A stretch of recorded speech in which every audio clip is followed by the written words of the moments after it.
Hey there, Chandler here, and I had a really good question come up today at the coffee shop this morning, and I'm glad it came up because it's one that we could all benefit from understanding in a little more nuanced fashion. The question was, look, I'm strapped for time, how do I quickly build flexibility?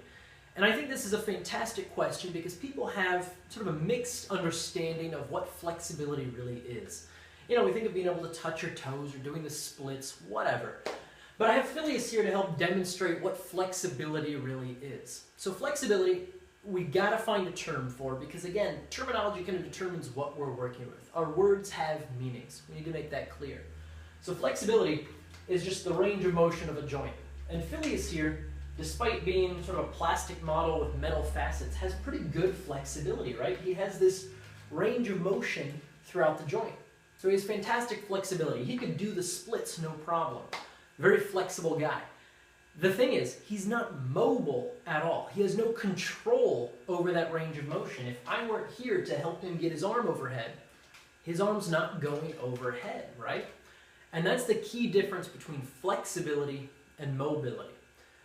A lot of people say they want more flexibility. They don't necessarily need that. They don't need more range of motion in the joint. What they need is more control over that range of motion. And you might try this little test out for yourself with a partner. What you could do is lie on your back and try and lift your leg just as high as it can go, keeping the leg straight. So you're on your back and you're lifting your leg up. And you'll get a sense of your mobility in the hip joint.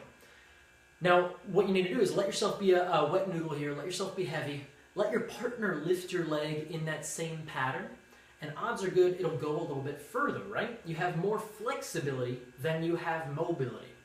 You have a lot more range of motion than you can actually control.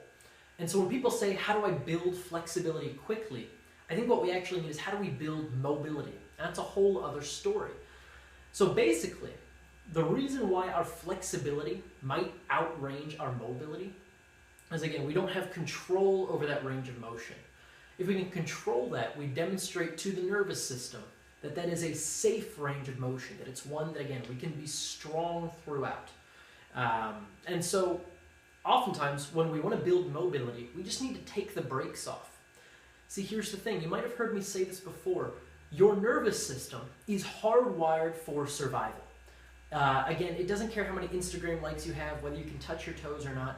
It wants to keep you alive and keep you functioning.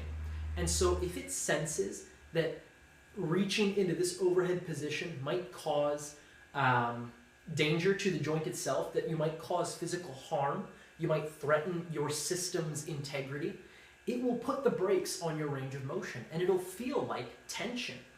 Because the nervous system regulates all of our muscular activity.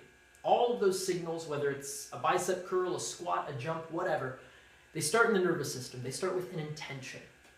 And so if the nervous system thinks, again, that range of motion, that flexibility is dangerous, it's going to put the brakes on. It's going to tighten up here, or if we're touching our toes, it'll tighten up in the low back, the glutes, the hamstrings, all the way down the chain. It stems from this desperate desire to keep your living system safe, to maintain the integrity there.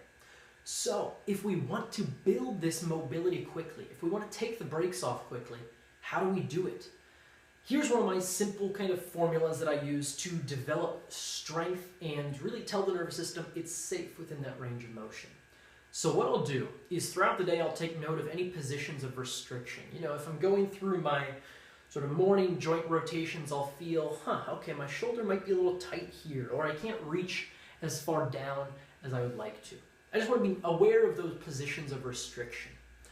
What you can do next is find yourself in a position of tension. Say you can't touch your toes, for example. That's a biggie for a lot of people. But if you're watching this, maybe that's easy for you. Say you can't do a gymnastics straddle, whatever. Find a position of tension, and you're going to hang out there for a little bit. And what I want you to do first is focus on your breath. Make sure that you don't have this kind of reaction coming on. Again, that's sort of that red flag system in the nervous system. But the breath is cool because we can bring conscious control to it and sort of reverse engineer our stress response to that unfamiliar, possibly dangerous position. So focus on the breath. And if there's a particular part of the breath to focus on, is your exhalation. Make sure in that position of tension you can breathe out fully. That will help down-regulate this very high neural tone. So breathe, first and foremost. That's a fundamental way to establish safety and establish function within this position. Next step, simply orient in space. Again, this is a very primal mechanism, goes deep, deep, deep into our neuromuscular hardwiring. So in this position of tension, breathe and simply look around. See how far you can look up, down, around, look all over the place. Orienting, again, goes pretty deep in our developmental roots here.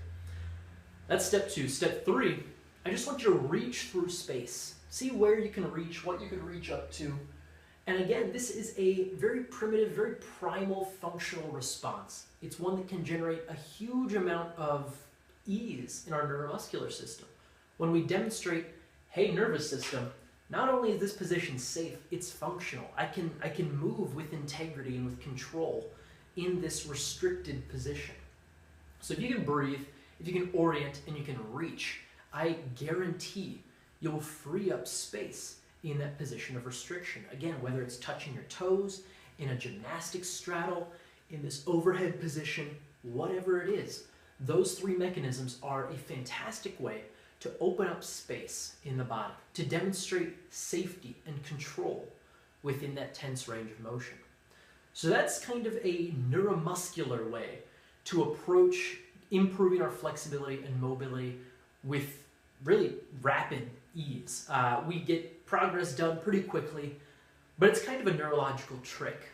So if you're a member of the inner circle, in the next part of this video, I'm going to show you how you can actually retain that neurological benefit in the long term. So if you haven't joined the inner circle yet, head over to the link below and you can get the full scoop where I'll teach you how to retain these neuromuscular gains in the long term.